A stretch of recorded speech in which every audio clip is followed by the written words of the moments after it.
What's going on, everybody? We're going to try something a little bit different here for Don's Pinball Podcast, episode number 53. We are simultaneously recording on video for a brand new YouTube site that I just started, Don's Pinball Podcast, at the YouTube. So without further delay, let's get into a recording, and then we'll talk more about it. Hey friends and everybody, saddle up those saddlebags and tighten up your sleeping bag. We're going to get into some more pinball fun, pinball activity with Don's Pinball Podcast coming at you. Episode number 53. Welcome. We're doing something different here, and that is recording with video to go on to a brand new YouTube channel that I'm so excited that I'm going to be releasing now. I guess now. It's live. Get to that. We're going to talk about Centaur. We're going to talk about Bond. We're going to talk about toppers because we never get tired of that. More after the jump.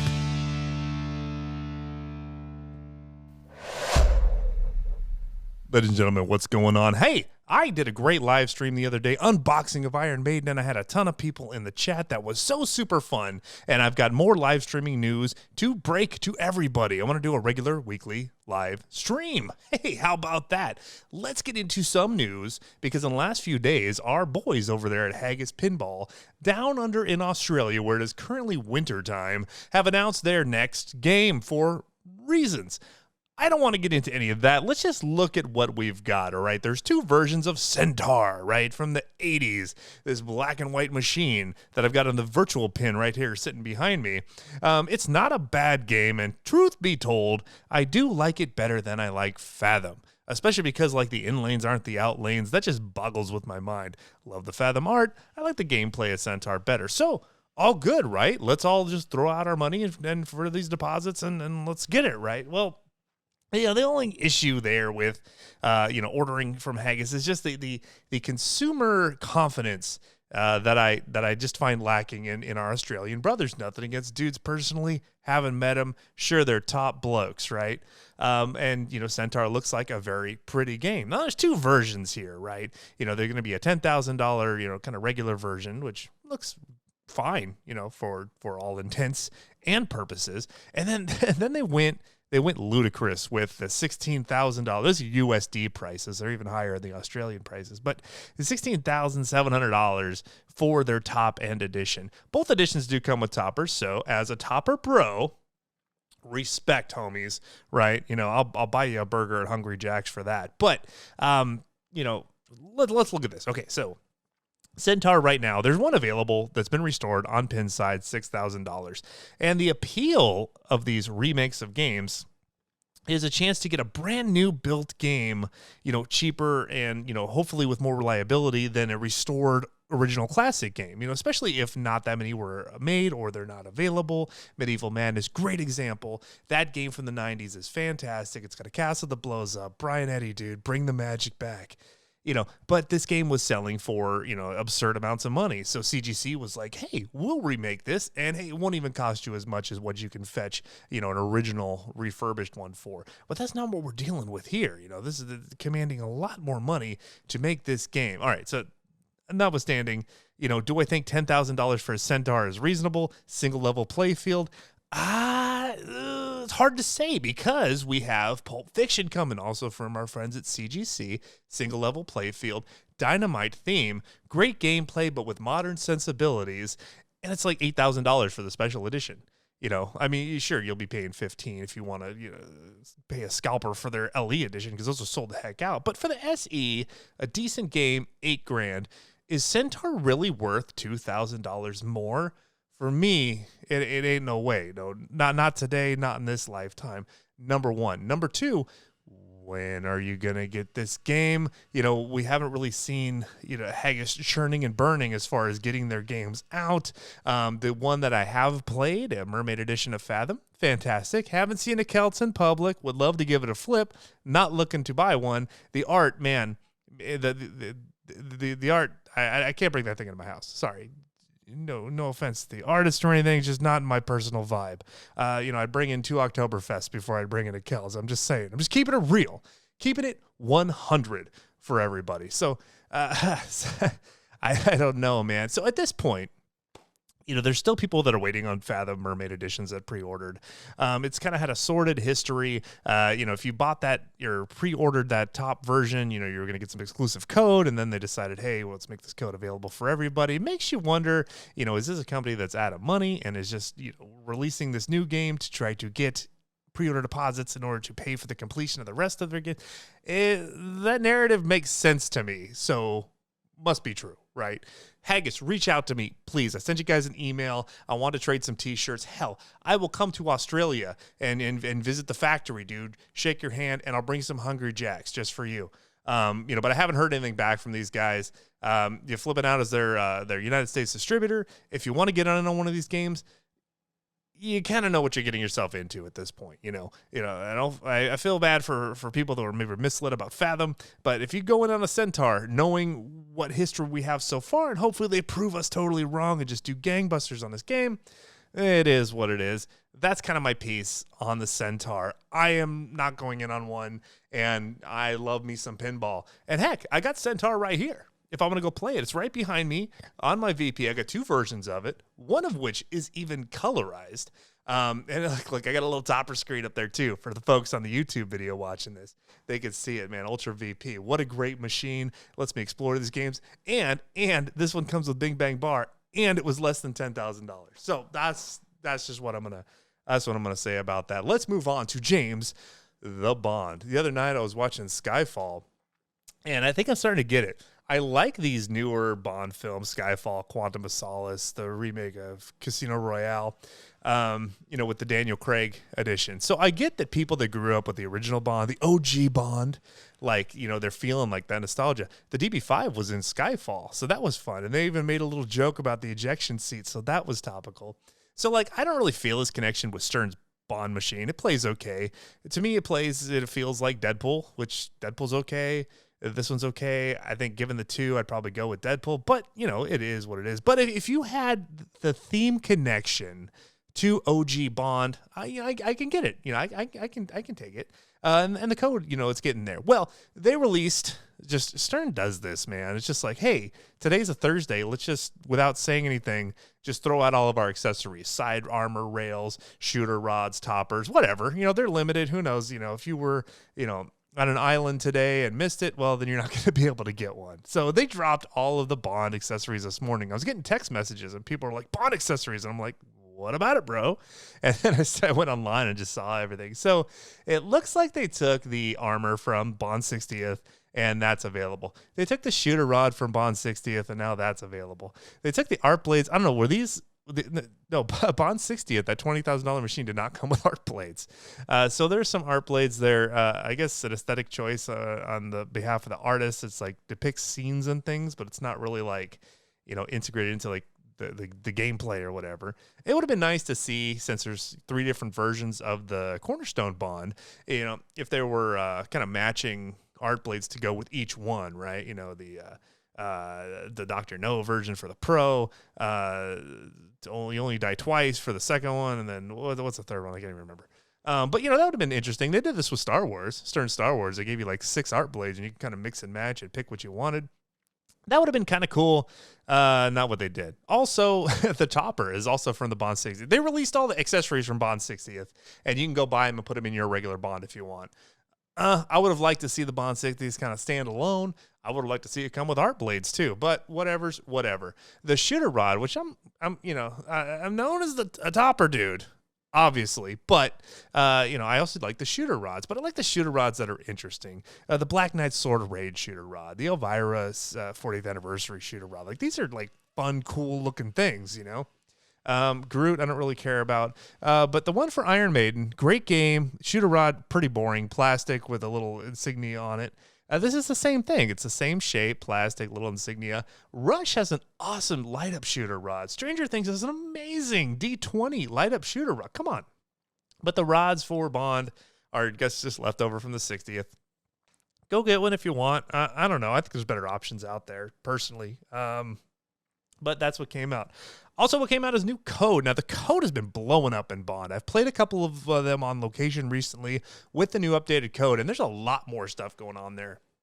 There's a ton more gameplay now, which is, just fantastic. More gameplay, more fun we're seeing this game blossom. You know, I've even though like I don't have a deep connection to like this Bond, I would have loved to see like a Daniel Craig era Bond. But you know, I'd consider actually taking this game in on ownership at some point. You know, once I've exhausted everything else that I want. I don't think it's a bad game. And if you have in your game room, like, fantastic. Invite me over. Want to come play the dang thing. And, you know, for the right price at the right time, I might even go on one because the code is fun. The rocket is fun. The left side of the game is not much to do. That eject scoop on the left side doesn't really do anything. The little undersea battle, I can't even see it really most of the time. And I'm still not sure what the bottom of the wand does. Maybe that code just came out. So if you've got one, email me, donspinballpodcast@gmail.com. Let me know how the new code is. I haven't dug into the whole, you know, rundown of everything that's in there. Can we talk about the topper real quick, though? They announced, they pulled a Haggis. They said that, hey, we're going to make 500 of these toppers, which were going to be just for the Bond 60th edition. We're going to make those available to everybody. This is a topper that I think you should go on. And not because aesthetically it looks great. It's okay.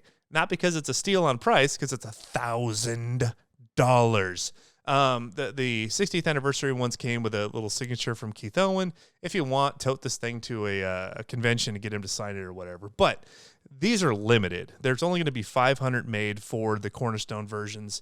And then, you know, the rest of them are going to the 60th. So because this thing cannot be made anymore, because it's limited, just like our friend R2-D2, this is guaranteed to go up in value. If you went in on a James Bond topper today, they got to be all sold out by now. At $1,000, your money's going to go up if on resale. So even if you didn't have one, hopefully you went out there and got one. I was late to the party. They're already sold out. But yeah, because of the limited factor, not because of how amazing it looks, I think it's going to go up. So there's your Don's Pinball Podcast. Bye. Stock tip investment news of the day. Let's move on to, let's do something fun. Y'all like rumors? I don't have a cool rumor corner song like Dennis Kriesel, but I do have a rumor, and this one was cooked up actually by my wife, right? This is an exclusive rumor to Don's Pinball Podcast. Okay, now it's far-fetched. Take this with like all the salt in Ohio, man. Okay, but here we go. A few months back, noticed that Mr. Jack Black, everybody's favorite character actor guy, he was at the Dutch Pinball Museum in Rotterdam, Netherlands, right? Cool, right? You know, there's other other celebrities that are into pinball too, so maybe he's a pin bro as well. He seems like a chill dude, pick a destiny and all that. So I get that. That's cool. That was posted. And then there's this rumor, Mr. Jason Knapp Arcade dropped, that Dutch Pinball's next game is going to come out and is going to be announced in September. Not September this year, though. Was initially thought September next year. Okay, so now we have that piece of it. So we've got Jack Black on location in the Netherlands with Dutch Pinball, which the only machine they've made is like cult movie classic Big Lebowski, right? So is Jack Black, was he there? I know he was on tour with his band, but was he there at all to kind of hang out with the guys over at Dutch Pinball, maybe talk some stuff? Dutch Pinball did a movie license. Maybe they would do another one. Maybe they would do like another kind of culty one. And who's in some cool culty movies? Mr. Jack Black, that's for sure. Now, I don't know that we're getting Nacho Libre, as would be cool, right? I don't think we're getting Kung Fu Panda. That doesn't really seem to jive with Dutch. So probably not Nacho Libre, although that license, obtainable. Okay, I'll just put it there. Kung Fu Panda, I think wrong kind of style for Dutch Pinball. What about Tropic Thunder? I'm going to pause for effect here. Tropic Thunder Pinball. That I don't think that's what's coming out. But could you imagine? You imagine Robert Downey Jr. playing a character in blackface. There's a connection with characters of blackface in the Netherlands. Ben Stiller, you'd have to get that license. That might be kind of expensive. You know, Jack Black's in there. Be in a jungle. Also, which would be in a jungle would be Jumanji, although you'd have to go and get Mr. The Rock Johnson. So that's a little far-fetched. The one that I think has the biggest chance of coming from Dutch Pinball involving Jack Black is King Kong. Again, pause for effect. Peter Jackson's King Kong. Jack Black was in that movie. Naomi Watts was in that movie. Bruce Willis was not in that movie. High dollar people were not in that movie. Jack Black, Naomi Watts, Peter Jackson directed, and then it just kind of filters down from there. Think Congo, but updated. Think they got the King Kong license. I know it's rumored to be Stern, but again, that's my rumor. So my wife put all this together. What if Jack Black was there and he did this movie and Dutch Pinball just announced that they're going to announce or something? So there's a rumor for you. Do with it what you will. Probably 98% untrue, but I could see a through line somewhere in here. And it is fun to speculate on this. Let's see what happens. I haven't heard anything officially on this. This is like homegrown, speculative rumor. Do with it what you will. Let's move on to my next topic. Let's talk about Stern. I made it this far and haven't really talked about Stern except for that whole Bond bit. So let's talk about Stern's next cornerstone. Hashtag codename Venom. We don't know if it's Venom. Is it He-Man? Is it going to be just a revault of something? We don't know.